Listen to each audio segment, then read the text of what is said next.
Comenzaremos con ese Upanishad que dice: condúcenos del real a lo real, de lo falso a lo verdadero, de las tinieblas a la luz, de la muerte a la inmortalidad.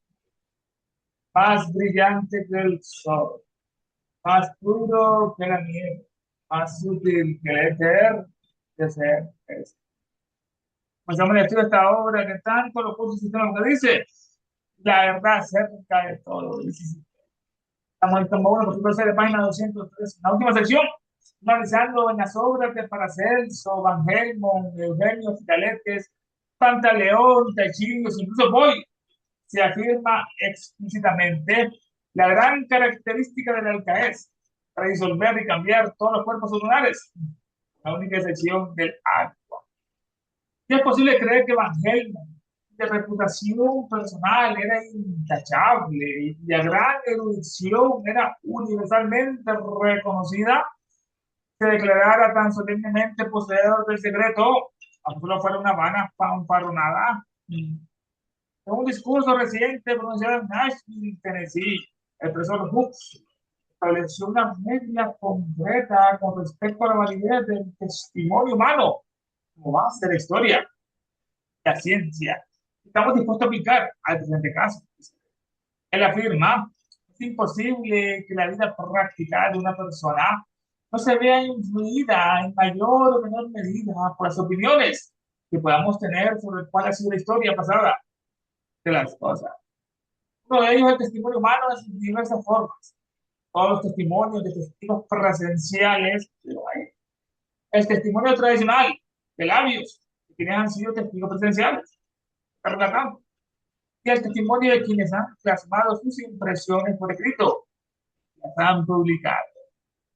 Si lee los comentarios de Julius Caesar, de quiera que relata sus batallas contra los galos, deposita cierta confianza en sus afirmaciones. Usted acepta su testimonio al respecto. ¿Usted cree que Caesar no habría hecho esas afirmaciones, al menos que las hubiera considerado ciertas? Ahora bien, lógicamente, no podemos permitir que la regla filosófica de Huxley se aplique de manera unilateral al César. No quedamos al César, no con los testimonios. O bien aquel personaje era naturalmente veraz, Julio César, o bien era un mentiroso por naturaleza. Claro que el señor Huxley ha resuelto este punto a su propia satisfacción en lo que respecta a los hechos de la historia militar. A su favor, nosotros insistimos en que César es también un testigo competente en lo que refiere a los augures, los adivinos y los hechos psicológicos. O bien, aquel personaje, Julio César, es naturalmente veraz en la guerra la Galia, ¿no? O bien es un mentiroso por naturaleza. Y dado que el señor Hooks ha resuelto este punto a su propia satisfacción, en lo que respecta a los hechos de la historia militar a su favor. Del César, nos dicen que él inventó todas esas batallas de la Galia. Todo ese comentario fue un invento, es alguno, lo critica, para que creciera su reputación militar y así poder conquistar más fácilmente la Roma. Él decía: César, pero si ser el número uno aquí y en Francia, ¿no? Que sea el número dos en Roma. Es el primer, es su ego, ¿no? Dado que el señor Huxley ha resuelto este punto, su propia satisfacción en lo que respecta a los hechos de la historia militar a su favor, acierto en comentarios. Nosotros insistimos en que César es también un testigo competente en lo que refiere a los augures, los adivinos y los hechos psicológicos. Los augures, estos eran sacerdotes de la antigua Roma, que como estaban en la Vestalia, que eran vírgenes, ¿no? También estaban hechos los augures, eran sacerdotes de la antigua Roma, cuya función oficial era practicar la adivinación, eran los adivinos, interpretando la voluntad divina. Júpiter, o sea, los mensajes de los dioses, conocidos como los auspicios, mediante la observación del vuelo, el canto o el comportamiento de las aves. Es curioso, ¿no? Me daban otro como anécdota, nos miraban al cielo, una paloma, un águila, se hacía algo, un halcón, era una señal divina de algo. En la observación del vuelo o el canto, ¿no? Entendían tal vez el vuelo de los animales, como hacía Apolonio. Apolonio tenía Sirio, Él comprendía el canto de los animales. Uno estaba en Grecia dando una conferencia y de repente alguien le preguntó si era correcto invitar a los vecinos, a la familia a un banquete. De eso están las costumbres de los griegos, los banquetes invitan a las personas, si era bueno invitar. Entonces refiere que una paloma le pasó por ahí, no con otra. Y él le comentó que la paloma le dijo a la otra que había un festín porque alguien se le había caído una pana de arroz. Entonces la paloma le dijo al otro que fuera a comerlo, ¿no? Como invitado, ¿no? Y así, bueno, que en tal parte se cayó el arroz. Y así se verificó, fue cierto. Al pasar el rato vino alguien y contó que se lo había pasado, que se había caído el arroz. Ya Apolonio lo sabía, la paloma, ¿no? Así le contestó a la persona sobre la invitación a los familiares. Si lo hace, lo hace. También no se lo manda, porque invitar a la persona en ese caso. Así que mientras la observación del vuelo, el canto de las aves o el comportamiento de los aves, estos augures interpretaban la voluntad divina, oficio, interpretación de señales. Observaban el cielo, busca de rayos o de tormentas. Zeus lanzaba rayos con Júpiter, en busca de rayos o tormentas, y analizaban el comportamiento de las aves sagradas. Ya el símbolo de Francia no es un león como Inglaterra, no es un águila como en Estados Unidos, no, es un gallo, no un rooster. ¿Por qué un gallo? Pronto no, el gallo es muy, dice en otra parte, que el gallo griego se llama electrón, que es la ave más magnética de todas, que es el ave. Cuando el ave canta por la noche, que algo va a suceder. Realizaban el comportamiento las aves sagradas. Para Pedro, diciéndole al maestro, no, yo soy tu fiel discípulo, que esto que lo otro, soy el mejor de todos en aquella noche, ¿no? Aquella que fue la noche, y él le contestó, antes que cante el gallo, me negarás lo que ocurrió. Realizaban el comportamiento de las aves sagradas para determinar si una acción planeada contaba con el favor de los dioses importantes, ¿no? Autoridad política y militar. Ninguna asamblea pública, elección o campaña militar podía llevarse a cabo sin la aprobación previa de los augures. Se declaraba un augurio desfavorable, el evento debía suspenderse. Eran bien creyentes o supersticiosos. Nosotros insistimos que César es también un testigo competente en lo que refiere a los augures, el habla de ellos, y de los adivinos. Es el hecho de prever sucesos futuros por medio de la luz propia del alma, de la fuente. Las profecías. El hecho de prever el futuro, ¿no? Por medio de la luz propia del alma, profecía o ensueño. Nosotros insistimos que César es también un testigo competente en lo que refiere a los augures, los adivinos, los hechos psicológicos, son percepciones mentales, intuiciones o fenómenos psíquicos en esto. Así sucede con Heródoto, padre de la historia. Y todas las demás autoridades antiguas, Plutarco, a menos que ellos fueran por naturaleza hombres veraces, no se les debía creer ni siquiera en lo que respecta a asuntos civiles o militares. Falso en uno, falso y obvio. En latín, falso en una cosa, falso en todas. Si le una mentira, todo lo anterior también puede ser inventado en el caso. Así sucede con Heródoto. Así es, Heródoto nació en 424 a.C. Era un gran historiador, geógrafo griego, personalmente considerado como el padre de la historia, pero en el mundo occidental. En el occidental. En este caso, el primero en componer un relato razonado y estructurado de las acciones humanas. El gran Heródoto, así como César se lo compara aquí, y así sucede con Heródoto y todas las demás autoridades antiguas. A menos que ellos fueran por naturaleza hombres veraces, no eran. No se les debería creer ni siquiera en respecto a los asuntos civiles, como los augures divinos o los militares, comentarios de la guerra. Falso en uno, falso y obvio, falso en todo. Esta frase no tiene un único autor conocido. Una máxima jurídica latina, ¿no? Y un aforismo en el latín derivado del antiguo derecho. Derecho. Falso en uno, falso y obvio. Falso en una cosa, falso en otra. Y del mismo modo, si ellos son creíbles en lo que respecta a las cuestiones físicas, ellos deben considerarse igualmente creíbles en lo que respecta a las cuestiones espirituales. Entonces, del mismo modo, si ellos son creíbles en lo que respecta a las cuestiones físicas comunales, ellos deben considerarse igualmente creíbles en lo que respecta a las cuestiones espirituales. Como nos dice el profesor Huxley, la naturaleza humana era en la antigüedad tal y como es ahora. Bien. Los hombres de intelecto y conciencia no mentían por el mero placer de desconcertar o repugnar a la prosperidad. Cuando dice el profesor Huxley, no decían el bulldog, su férrea defensa que hacía de la teoría de evolución, no de él, sino la de Darwin, la ponen al perro, al bulldog. Como lo dice el profesor Huxley, en la en Nashville, Tennessee, la naturaleza humana es la misma, la naturaleza humana en la antigüedad es tal como es ahora. Y de todos los hombres de intelecto y conciencia, como César, Herodoto, los hombres de intelecto y conciencia, vaya dice los hombres de honrado talento, o sea, los hombres de intelecto y conciencia no mentían, los abuelos ¿no? Que miraban un árbol, o cuando abrían las tripas de un animal, miraban ahí las vísceras, tal cosa o otra.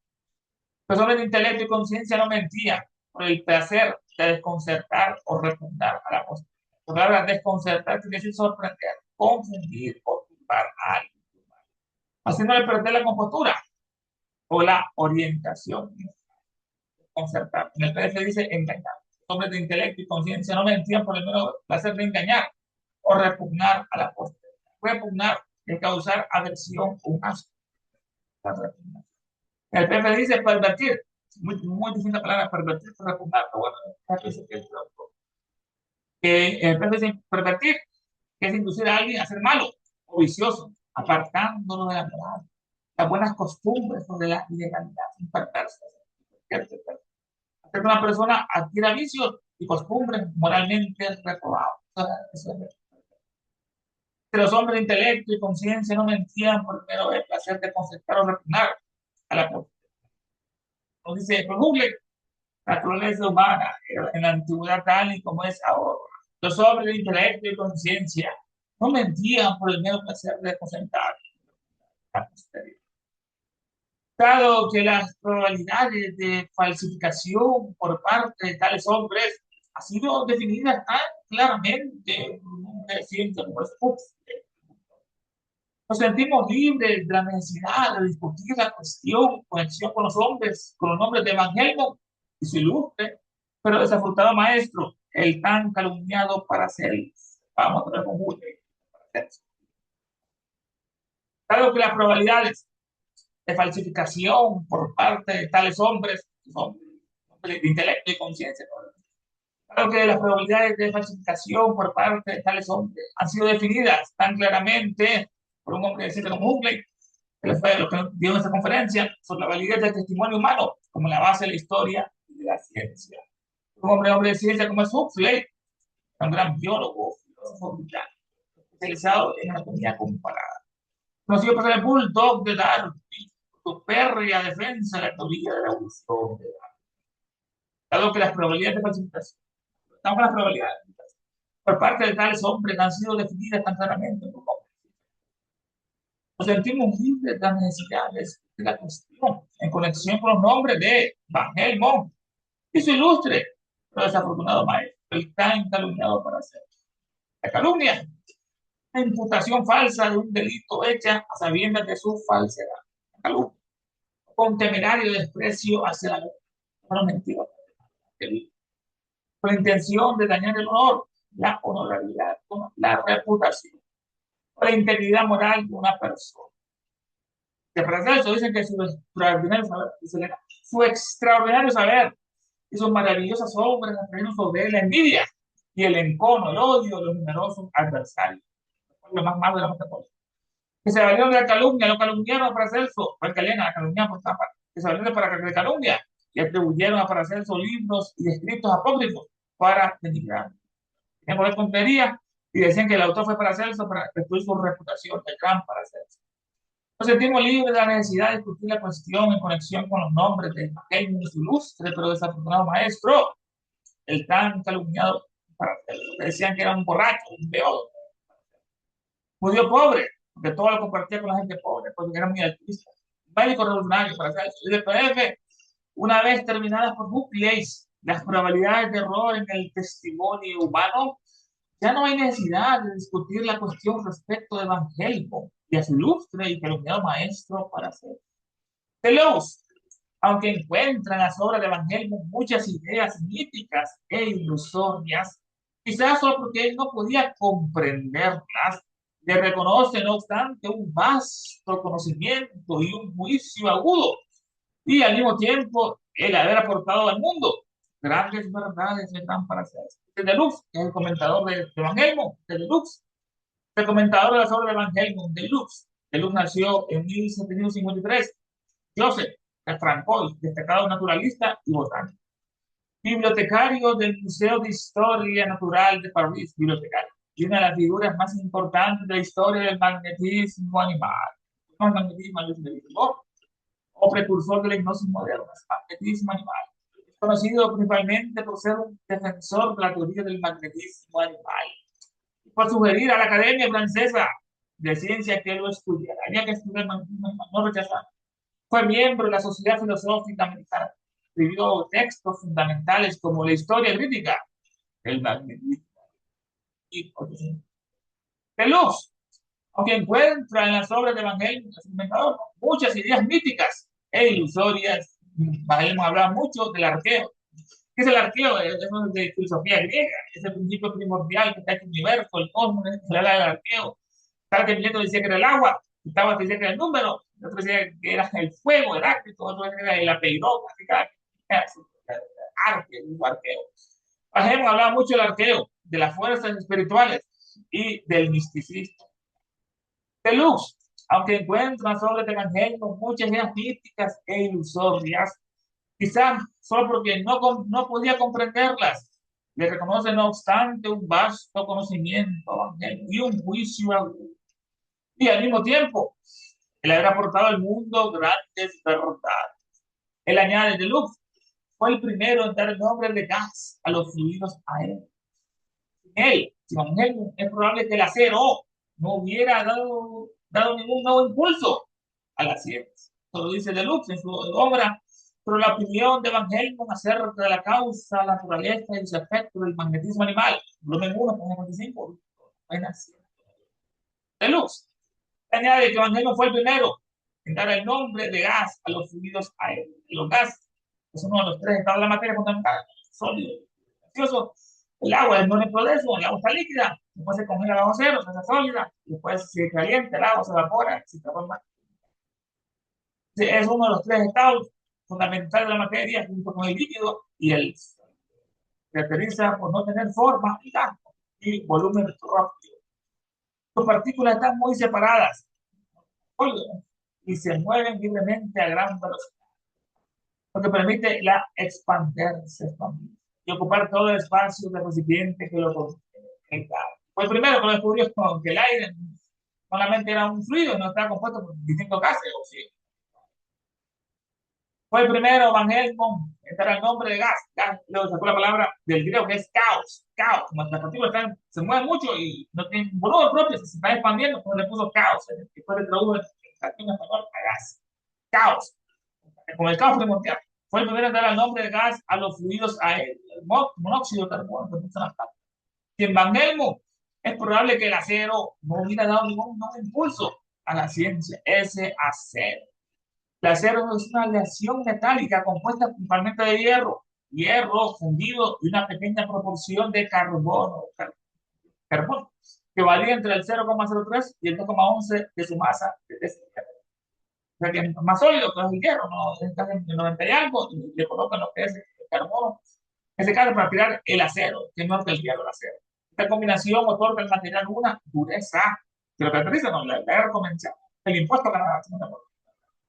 Esta combinación otorga al material una dureza, una elasticidad y resistencia excepcionales frente al hierro puro. ¿No? Si solamente hierro sin carbono, no le deja dureza, ni resistencia, ni esa elasticidad. El acero, hoy en día es indispensable en la civilización moderna. El acero se utiliza principalmente en la construcción de edificios, puentes, trenes, la fabricación de vehículos, autos y barcos. Y la maquinaria industrial es acero, gracias a Van Helmont. Fue el primero en dar el nombre de gas a los fluidos aéreos. Sin él, es probable que el acero no hubiera dado ningún nuevo impulso a la ciencia. Dice, no significa que Van Helmont inventará el acero, no lo inventó. Es una frase elogiando su papel como un pionero del estudio del magnetismo. En este contexto, el acero, entre comillas, simboliza el imán de acero. El imán de acero y por extensión los experimentos magnéticos.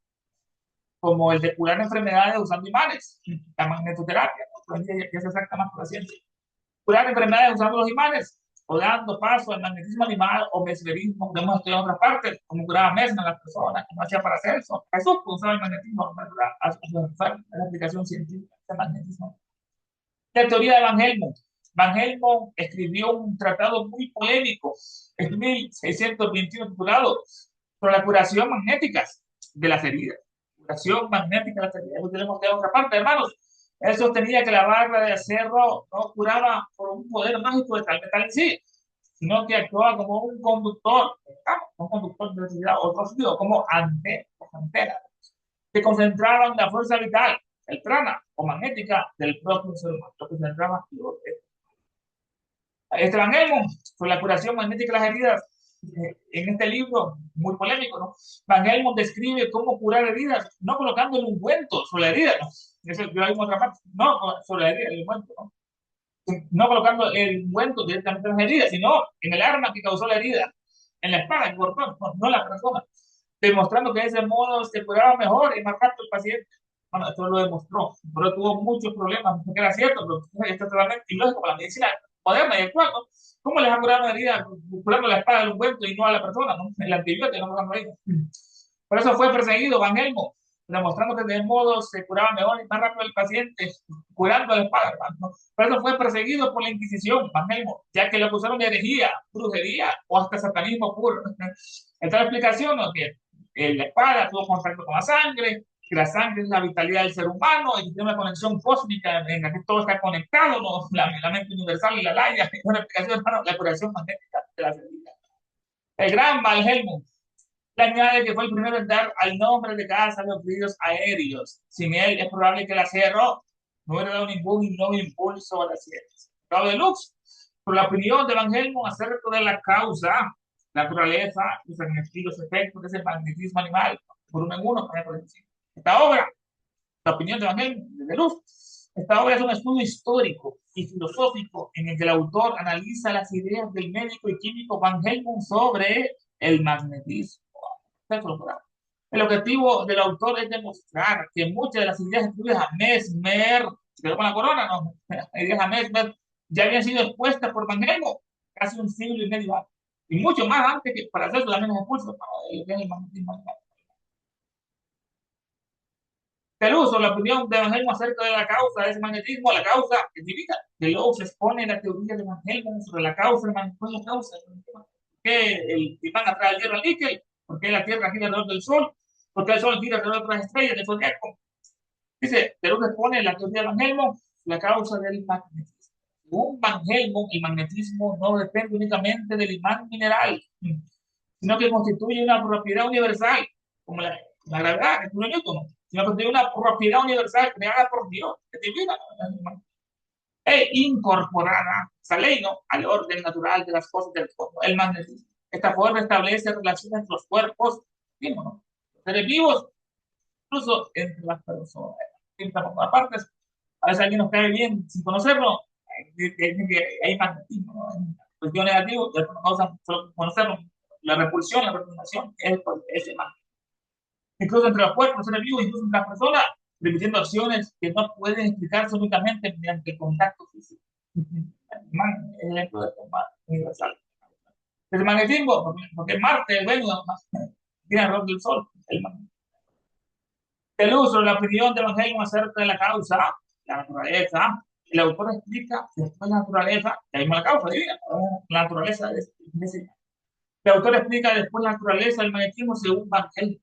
Este sostenía que el universo estaba lleno de una energía, prana, el chi, tiene una energía o influencias invisibles, no se miran, capaz de producir simpatía o antipatía, ¿no? Amor, odio entre los cuerpos. Estas influencias actuaban sobre los organismos mediante un principio interno que Van Helmont llamaba el arqueo. Ya vamos a tratar con el arqueo, ¿no? Esto no es mediante un principio interno que el Evangelio llamaba el arqueo, que la causa, que es una fuerza organizadora responsable de dividir las funciones vitales. Cada la mente piensa que el hígado produzca azúcar, todo en el cuerpo tiene una función, todos los órganos, todas las células. Esto es más el arqueo, una fuerza organizadora responsable de dirigir las funciones vitales, de mantener el equilibrio del organismo, el metabolismo, la homeostasis. Cuando el arqueo se alteraba, aparecía la enfermedad de Lux. En su obra, la opinión de Van Helmont acerca de la causa, la naturaleza y los efectos de ese magnetismo. Posteriormente, Deluxe describe los efectos del magnetismo según Van Helmont.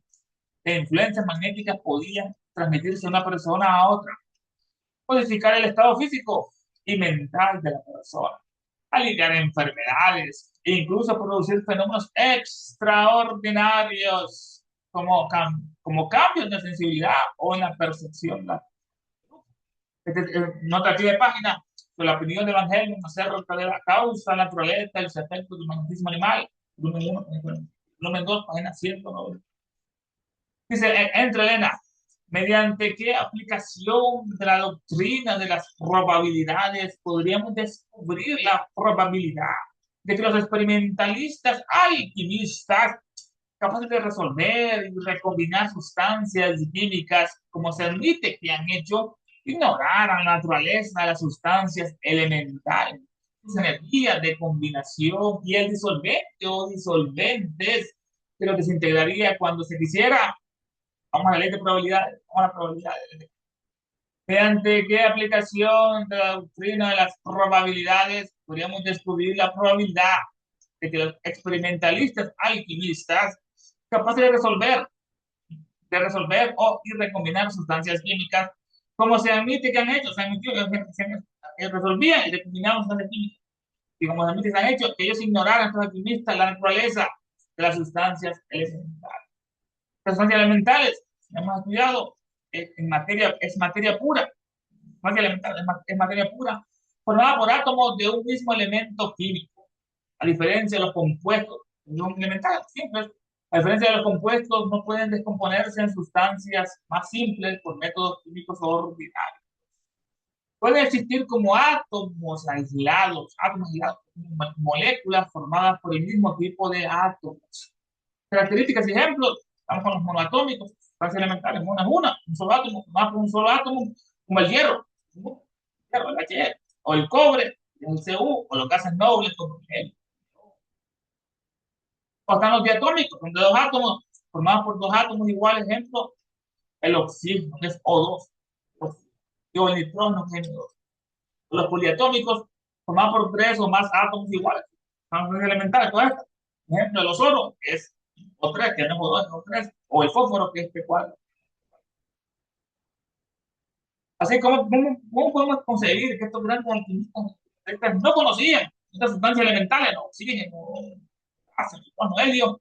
¿Mediante qué aplicación de la doctrina de las probabilidades podríamos descubrir la probabilidad de que los experimentalistas alquimistas capaces de resolver y recombinar sustancias químicas, como se admite que han hecho, ignoraran ellos la naturaleza de las sustancias elementales, sus energías de combinación y el disolvente o disolvente que las desintegrarían cuando se quisiera? Háganse el PDF acá lo siguiente.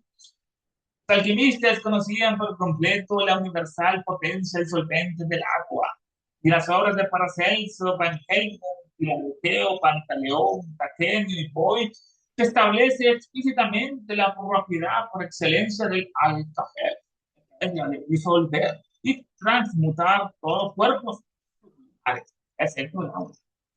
No cabe suponer, por lo tanto, que hombres de tan irreprensible conducta y de tan vasto saber como Van Helmont asegurara formalmente poseer el secreto, si únicamente hubiese sido mera presunción de poseerlo, que tiene más sentido, dice, que hace las obras de Boyd, el científico Boyd, acerca de la validez del testimonio humano, que podremos aplicar a este caso, dijo Huxley en una conferencia dada no hace mucho más. Forzosamente ha de estar nuestra conducta más o menos influida por las opiniones que nos sugiere el estudio de la historia. Una de estas influencias del testimonio humano en sus varias modalidades, de ocular, digo, tradicional y escrito.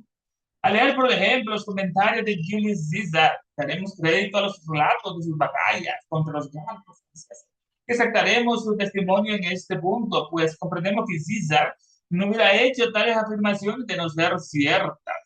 En consecuencia, es lógico aplicar esta regla de investigación a los casos en que César habla de los augures, también habla de los augures, los adivinos y otros fenómenos psíquicos.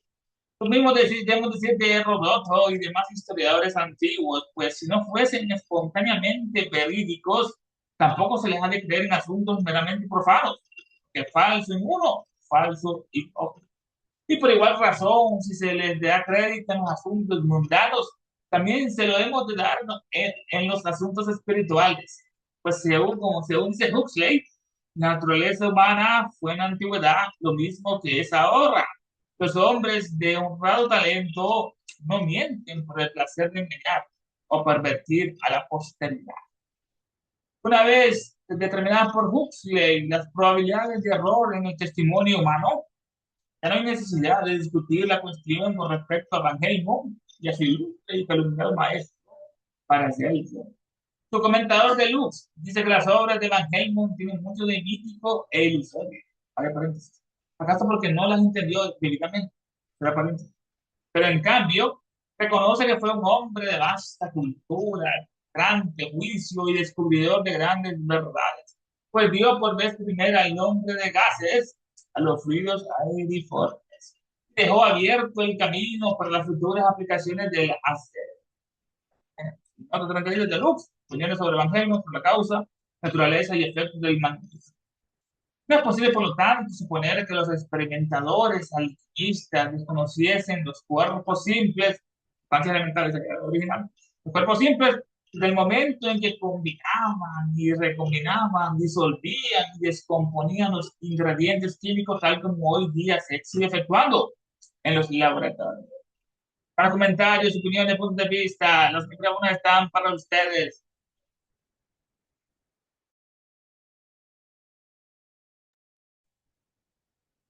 ¿Alguien quiere comentar o preguntar? Adelante. Bueno, yo iba a comentar desde hace rato algo, pero no lo quise interrumpir. Con esto de los seres humanos en la actualidad que pues, seguimos siendo los mismos, ¿no? Nunca hemos cambiado porque hasta los maestros mismos lo han dicho.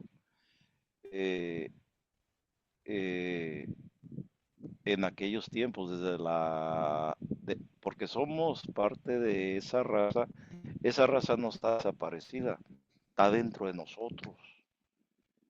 Entonces, desde la era de Platón para acá, nada ha cambiado,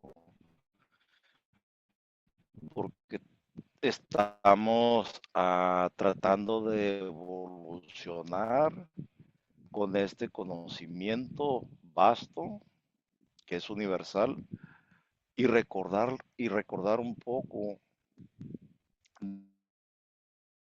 de la historia de todos nosotros, como dice alguien por ahí en los libros, ¿no? Nos lo hemos ganado por herencia patrimonial. No me acuerdo cómo a través de esto estamos recordando los tipos de raza que están dentro de nosotros ya. Entonces, ¿cuánto tiempo más no le va a faltar para que evolucionemos a través de esta sabiduría? Entonces, para que venga un cambio tiene que ser con actos, con pensamientos altruistas y con ejemplos, ¿no? Porque ahorita en la actualidad nadie acepta un consejo. ¿Sabes qué? Estás haciendo un mal a aquella persona, le robaste una gallina, le estás robando la herramienta, le estás robando la gasolina de su carro. Yo te aconsejo que no lo hagas porque vas a ir a la cárcel. Un color que el otro lo va a tomar a la ligera, de no ir a la cárcel, de que no le pase algo, pero está haciendo, entre comillas, el mal, ¿no? Entonces, para que él reconozca esto, eh, pues solamente con el ejemplo, ¿no? Mirar, observar, aunque Blavatsky nos dice que tenemos todo el derecho de echar en cara a aquel que haga el mal o haga cosas indebidas, siempre y cuando tenga pruebas de lo que está haciendo. Entonces, para que cambie la humanidad, para que uno los cambie, nunca los va a cambiar uno. Los que tenemos que cambiar somos nosotros a través de esta sabiduría para poder dar ese ejemplo, ¿no? De esa ética espiritual y ellos perciban en nosotros que se la pasan más en, en este, en hacer más cosas triviales, crear separatividades y usar la mente para abrumar más, para alborotar más a los demás. Entonces, eh, en la actualidad el Kali Yuga va empezando y imagínense cuántos años nos esperan para poder cambiar la tarea que tenemos por delante nosotros de llevar a cabo con este conocimiento espiritual. La senda es arduamente empinada en todos los sentidos, pero uno hace lo que pueda con este escudo que son las paramitas, ¿no? Para nosotros. Es todo. Muy bien, sí. Ahí mencionaste las paramitas al final y esa es una, unas buenas reglas, ¿verdad? Porque son practicar las virtudes. Esas son las paramitas, como tú dijiste, ¿no? En vez de hacer lo contrario, practicar las virtudes. Entonces, bueno, muy bien. Yo a veces, algo más que quiero adherir, algo más, estudié el librito de Hermes y Moisés, un librito que me envié súper buenísimo, que me encantó, a mí me gustó porque habla de los egipcios, habla de Moisés. Entonces, cuando Moisés se dirigía a su gente para que lo siguieran, algunos eran de los tabernáculos que permanecían imbuidos en los vicios, los otros eran espirituales,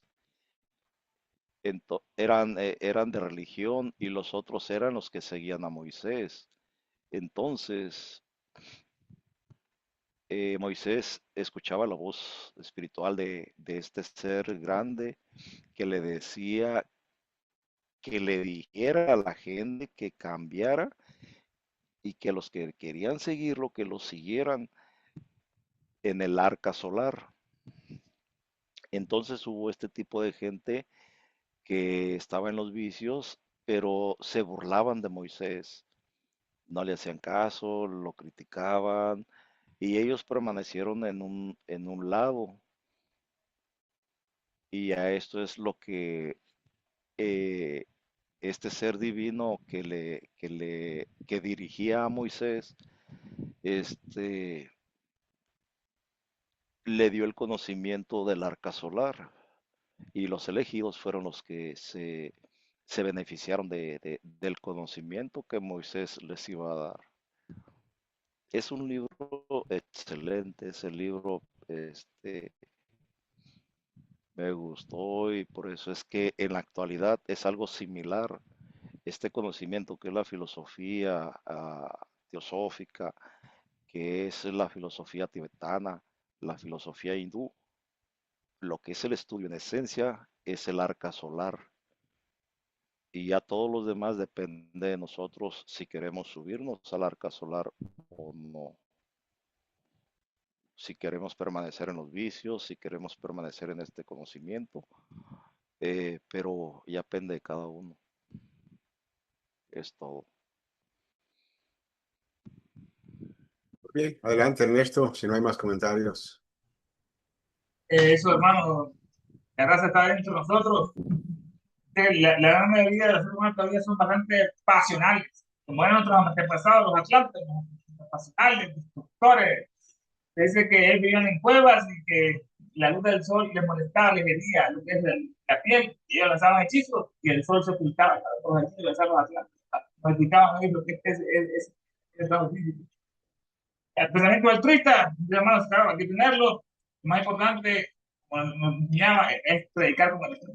No son tantas palabrerías, y no, realmente el ejemplo es lo que más fuerte ayuda al ser humano, no esa presunción humana. Gandhi decía, tú tienes que ser el cambio que quieres ser. Gandhi predicaba un hombre que conoció a Elena. Tuve la fortuna de conocer a Elena viva en la logia Blavatsky en Londres. Él estaba, un muchacho, estaba estudiando una beca para estudiar en Londres, me hermano, a ser abogado. Se graduó de un gran abogado, lo que es Gandhi. Y de joven él conoció a unos amigos que eran vegetarianos y le invitaron a la logia Blavatsky, hermano. Ahí conoció a Gandhi, el hindú, no conoció a Elena. Y al principio él le decía, ¿no?, que él estaba decepcionado del hinduismo con su creencia, la Vedanta, el Bhagavad Gita, porque decía de que fue a Londres, no, a Occidente, y lo miraba como un paraíso, y es un país cristiano, no era un país hinduista, y miraba a su país ya muy atrasado, y mientras que Londres, Inglaterra, era el primer mundo. Dicen que Elena lo vapuleó, le dio un discurso, mira, lo que pasa es que se han degenerado la India, pero sus libros sagrados son mejores que la Biblia, que tenemos esto que lo otro, y a partir de ahí Gandhi dice que su libro de toda su vida fue el Bhagavad Gita, el canto del Señor, gracias a Elena. Ahí conoció Gandhi a Elena, y después se convirtió en un hombre muy extraordinario, tanto que venció un imperio completo, un imperio poderoso y corrupto como en Inglaterra, que mataban a la gente allá en la India, los trataban como animales a los pobres hindúes, y los venció sin ningún arma, sin ninguna bala, el gran Gandhi, gracias a Elena, ¿no?, que la historia no lo cuenta. Gandhi, además, fue un alumno de nuestra querida Elena. El gran Gandhi, Mahatma Gandhi, por eso pusieron Mahatma, lo hallaron en hindúes, Mahatma, el gran alma, Mahatma, el grande, el espíritu, alma, el gran ser, el gran Mahatma, ese Gandhi.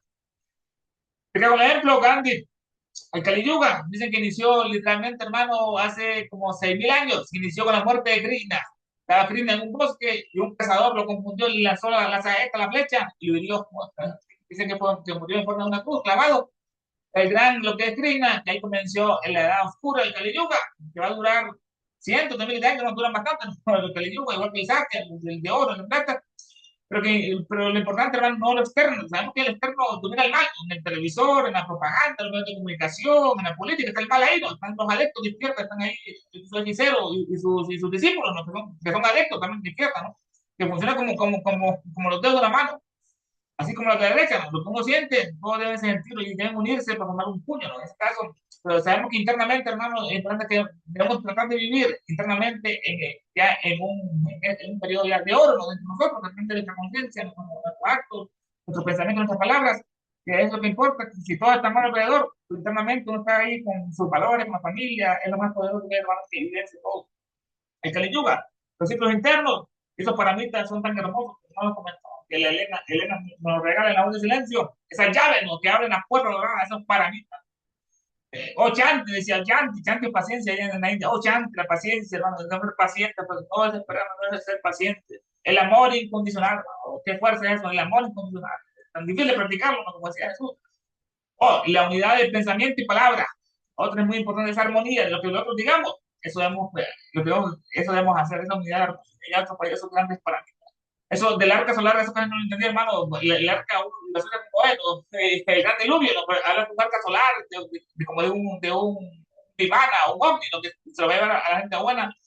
Los que se fueron con cuerpo allá al cielo, al Chambala, dicen que fue Jesús, Enoch y Elías, en la Biblia, en el judío cristianismo, que fueron arrebatados, que fueron con cuerpo físico, fueron al cielo, en esa idea. Pues sabemos, hermano, que Moisés es un mal ejemplo, debido a que nos introducen esos malos ejemplos, esos malos pensamientos, esas malas palabras. Los judíos nos lo controlan ahí las iglesias, controlan las iglesias, los medios de comunicación, que ahí nos hacen creer que el Dios de Moisés es un Dios vengativo, horroroso, que pedía ojo por ojo y sangre y diente por diente, y que no sé cuánto, y que había que matar animales para limpiar pecado, holocausto. Un Dios que Jesús nunca pronunció. El Dios de Jesús jamás es el Dios del Antiguo Testamento. Esto Lena nos lo declara ya en el tercer tomo en español, lo dice sin verlo sobre Jesús, el verdadero Jesús, no, el que conoció la verdad allá en la India, en el Tíbet, Jesús. No adoraba a Jehová, que es el verdadero demonio de Israel, no, que los judíos se creen un pueblo elegido para matar a los demás seres humanos. A sus primos, los árabes, hermano, los tratan como animales, pues los matan allá, controlan animales, y como ellos controlan todo, hacen lo que ellos quieren, esos judíos, porque son ese gran tentáculo, ese pulpo maligno, por el cual Hitler luchó contra ese gran demonio que es el judaísmo y perdió la guerra. Sabemos que los jerarcas nazis también leían mucho a Elena, eran grandes esoteristas, hermanos Hitler y el otro, pero ellos perdieron porque fueron muy racistas, pero algo tiene razón en todo lo que decían. Aparte. Con las imágenes acá, hablamos de Julio César, en la última sección lo estuvimos analizando ahí, el gran César, ahí con su conquista, cuando cruzó el Rubicón, el río, con la suerte fechada, y cuando puso a llorar allá en el templo de Hércules, cuando vio el retrato de Alejandro Magno, está más solemne con la púrpura, ¿no? El gran Julio César, el gran conquistador, el César. Está lo que él comentaba, que le nace el comentario de Huxley en su conferencia en Albi, si fue cierto esa guerra de Galia, ¿no? Como lo dice Huxley, también es cierto que lo que decía Julio César acerca de los augures, que fueron los sacerdotes que estuvimos analizando en la lección de hoy, que miraban el cielo buscando tormentas, buscando rayos o aves, o el canto, lo interpretaban, o abrían las vísceras de los animales y daban su augurio. Y no es que eran supersticiosos los romanos, ¿no? Si no era si no era favorable lo que decía el labor, no hacían esa campaña en toda parte. ¿No? Tienen gran poder la religión en el ser humano, los augures. Esta otra visión, otros augures, viendo topar, no, van para el este, van para el norte. Nuestra guerra, además, es lo contrario, o sea que no debemos irnos. Así pensaban ellos, los augures.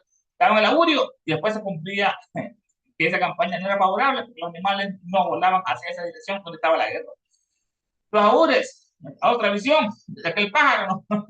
Aquel pájaro hizo esto, vamos a ir, en este caso, el augur estaba la interpretación de eso a los romanos. Que no, no es tan supersticioso, porque hoy en día es lo mismo, hermano, los curas estos que tienen a la gente, o esos pastores, cachilunas, que son grandes narcotraficantes, que la van al activo, engañan a la gente en su iglesia, que tenemos otra visión de Herodoto, que nada lo comparó con César, si son verídicos en algo, no son verídicos, son verídicos nosotros, todos ellos hablaban de esto, ¿no? De Occidente, de los augures, los adivinos y los fenómenos psicológicos del gran Herodoto, padre de la historia en esta parte, ¿verdad? De Mangelmo, otro cual traído para comenzar, los gran Mangelmo, aquí su propio comentador de Lúculo, lo viste, ¿no? Que tuvo ideas muy brillantes, muchas verdades, como fue con el acero, con tantas otras que dio el impulso, el gran para hacer el gran Mangelmo, el Ocasa también tiene el nombre de Ocasa, el Chavo, el gran Mangelmo. Para hacer eso, siempre lo traemos porque tenemos su imagen, hermano, porque dicen por ahí que este fue una reencarnación previa a nuestra querida Elena. Elena, la mona de Elena, antes de estar en Elena, fue Paracelso y el conde Cabildo. Dicen que está estudios. El gran Paracelso, gran médico revolucionario, que le hemos estudiado bastante, sufrió mucha envidia, por eso que lo calumniaba el gran Paracelso y le trajeron libros que él nunca escribió, esos libros apócrifos para denigrarlo, su gran altruismo, murió pobre porque compartió todo con la gente pobre. El gran Paracelso. Este es el comentador de Evangelio de Lux. Pues estamos comentando un poco sobre ahora, sobre el origen del magnetismo animal, su naturaleza y sus efectos. El comentador que al final reconoce que era verdad lo que decía Evangelio acerca de sus grandes intentos. Los gases, lo que es el estado de la materia, el sólido lo conocemos muy bien, ¿no? El hielo, el agua, los cubitos son partículas muy juntas y ordenadas. El líquido es un volumen definido, forma variable y partículas juntas pero desordenadas. Y el gas, sin forma ni volumen definidos, partículas separadas y en movimiento tanto gases. Dicen que el cuarto estado es el plasma, que este es el estado en que están los soles en el universo y por eso que es el más abundante, no es el agua ni el sólido, es el plasma. Gas ionizado, alta energía, conduce electricidad y responde a los campos eléctricos. Son los cuatro estados de la materia más conocidos por nosotros, la ciencia denomina. Los estados de la materia, estamos hablando del acero, el importante impulso que dio Van Helmont en el acero, que se funde el hierro con carbono al 2%, que todo, y lo hace más duro, más resistente, más maleable, es eso. Hoy en día es indispensable para la construcción de los vehículos, los carros llevan acero, los edificios, los trenes, los barcos, la maquinaria industrial lleva el acero, es un impulso importante que dio Van Helmont. También se habló sobre el origen del magnetismo animal. Otras personas lo han utilizado más profundamente, a Mesmer, cómo curaban ellos, que lo han enviado por la gran fraternidad, los del Conde, vimos ellos que se conectaban con una pila magnética, ponían agua ahí en la pila, y con imanes, la gente lo tocaban y de repente se curaban sus enfermedades, como hemos visto, ¿no? La epilepsia le curaban a las niñas, estos fenómenos del numerismo que hoy en día nos han ocultado, para seguir tomando los ese veneno encapsulado todos los días, porque la ciencia, porque la farmacología, si un paciente se cura, es un cliente perdido, según dicen ellos, son tan capitalistas en su mente, pero tener mucho karma, que es lo que trae el cáncer, otras enfermedades, por lo mal que nos comportamos en el mundo, hermano. Esas pastillas, que es el tercer negocio más lucrativo del mundo. El primero es la droga, el segundo es lo que es la guerra, y el tercero es la venta de pastillas. Pfizer, Bayer, como inventaron vacunas falsas, ¿no? Todo lo que han hecho, bueno, magnetismo animal. Como aquí hoy en día ya se empieza a acercar la magnetoterapia para curar enfermedades como la lumbalgia, lumbalgia, el dolor de la espalda, con esos animales, y se van curando, así como hacen los médicos chinos con la acupuntura, pero aquí en Occidente ya usan los animales, la magnetoterapia, y curan a las personas. Hace 500 años ya lo decía para hacer. El magnetismo no solamente se ubica en el mineral, no solamente está en el mineral, también está en todas partes, lo que movimos es una cualidad divina, que está en todo el orden del cosmos, todo está magnético. Por eso que los planetas giran alrededor del Sol, el Sol gira alrededor de otras estrellas, y así sucesivamente todos giran en Calción, en el Centauro, en las Pleiades, Calción. Aquí en el campo magnético de la Tierra, también lo protege el de Júpiter, también protege a la Tierra de muchos asteroides, evitan que choque con la Tierra, no que Júpiter lo destruye. Como el hermano mayor, en este caso, tenemos la el magnetismo. Vimos a otros grandes alquimistas, ¿no? Cómo destilaban ellos y cómo ellos estudiaban mucho a profundidad el fuego, la destilación, unos sacerdotes, que trataban la alquimia, algunos monjes. Los grandes alquimistas, ¿cómo es posible que ellos decían que conocían las sustancias elementales? Ellos combinaban y recombinaban, no se ha admitido hoy en día, como hacían con el oxígeno, el O2, el potasio, el azufre, todo el nitrógeno, ellos conocían estas sustancias. ¿Cuál es la probabilidad? Estamos más una ilustración más alquimista, el rojo, vemos el rojo, acá está lo masculino, lo femenino, el femenino está encima de una esfera, ¿no? La tierra, así como están, pintan a la Virgen María, que está aplastando una serpiente en forma de luna, lo femenino, lo blanco, la luna, arriba está el sol, acá está el rojo, el rey, en este caso el poder, el fuego está abajo, esto es una ilustración alquímica, ¿no? De la simbología, los colores, la simbología de que se oculta en el sistema. De otra lámina alquimista, vemos las tres caras que están unidas, en este caso son rojas, vemos una fuente, y la fuente de la vida, ese elixir para rejuvenecerse o curar cualquier enfermedad, ese alcajero. Los aves, pelícanos, uno negro, otro blanco, la dualidad, hay un hombre azul, pues no. Hay tres caras, sale el agua, y también un rey, aquí todo sumergido en el agua.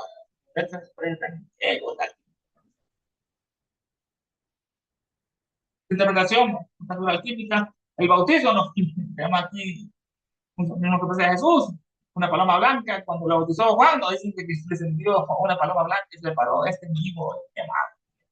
A ver qué le pasó.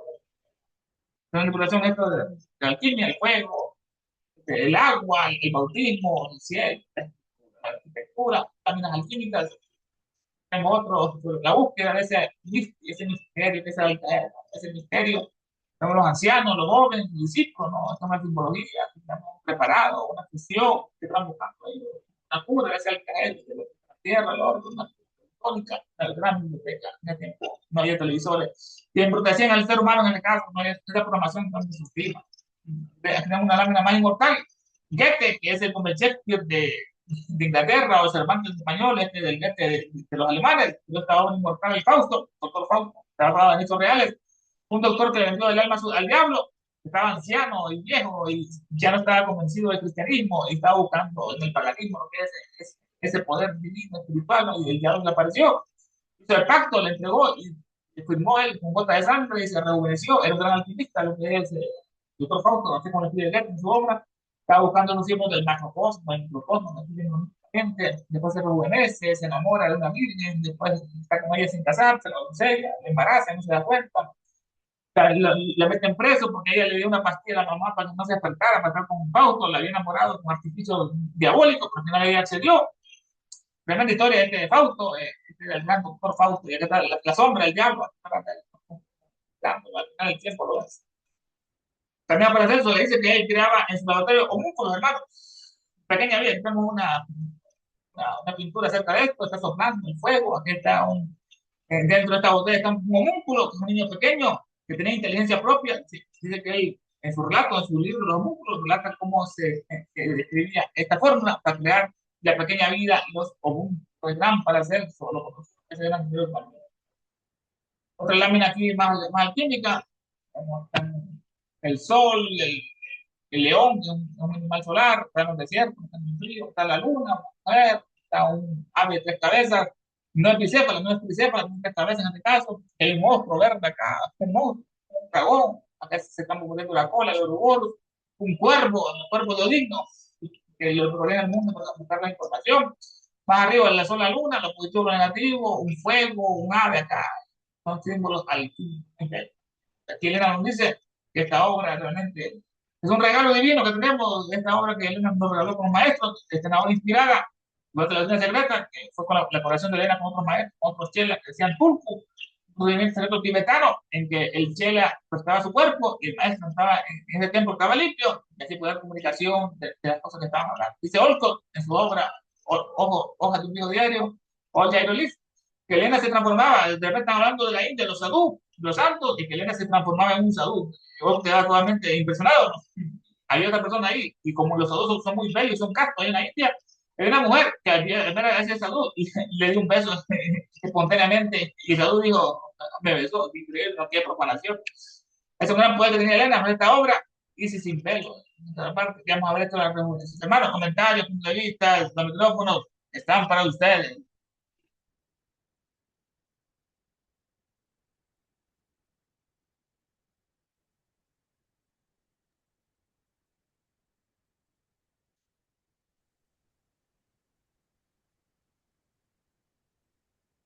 ¿Algún otro comentario?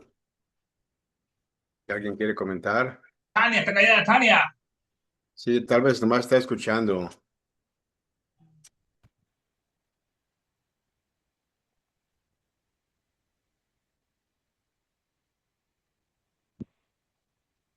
Pues que es interesante cómo Paracelso descubrió, ya estaba ahí, simplemente todo eso que Paracelso trajo a la luz ya estaba ahí,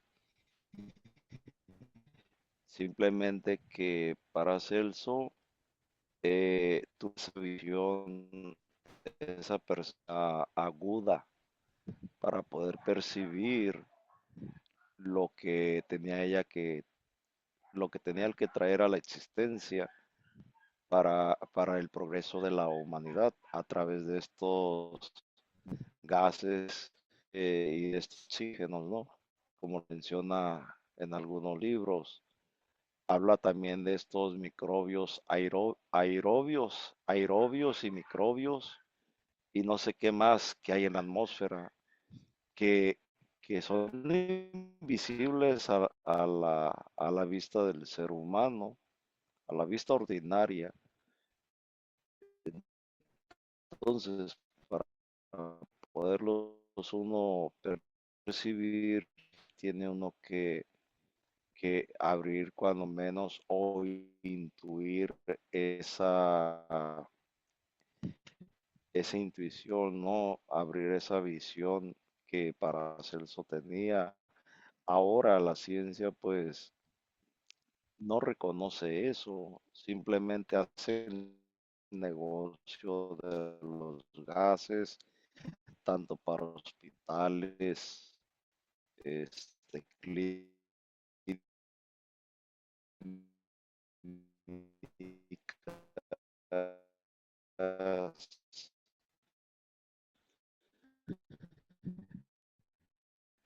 No te y, oyes. Oh, se y corta, Jorge. para Se corta tu micrófono, Jorge. nunca va a decir eso. No sé si es negocio personal, es una labor que él haya. Entonces, la hacía los ya.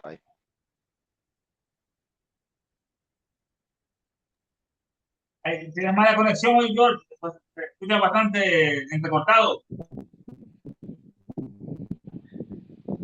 Sí, ya. Me sacó, es todo, porque ya me saca el sistema del grupo. Gracias. Muy bien. Entonces,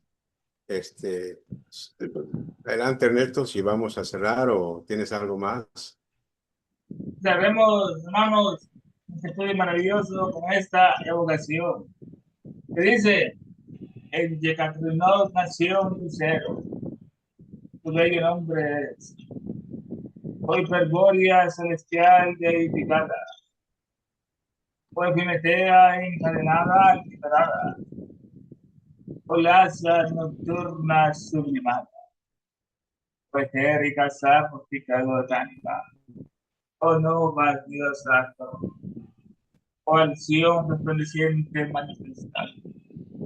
Que tu luz descienda hacia nosotros, que la fuerza se encienda, que el gran Kumara prevalezca, se acerque, sienta uno contigo, por lo tanto que es uno con todo.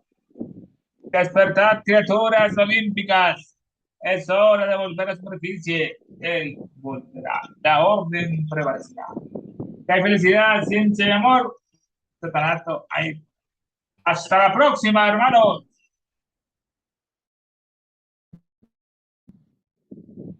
Gracias.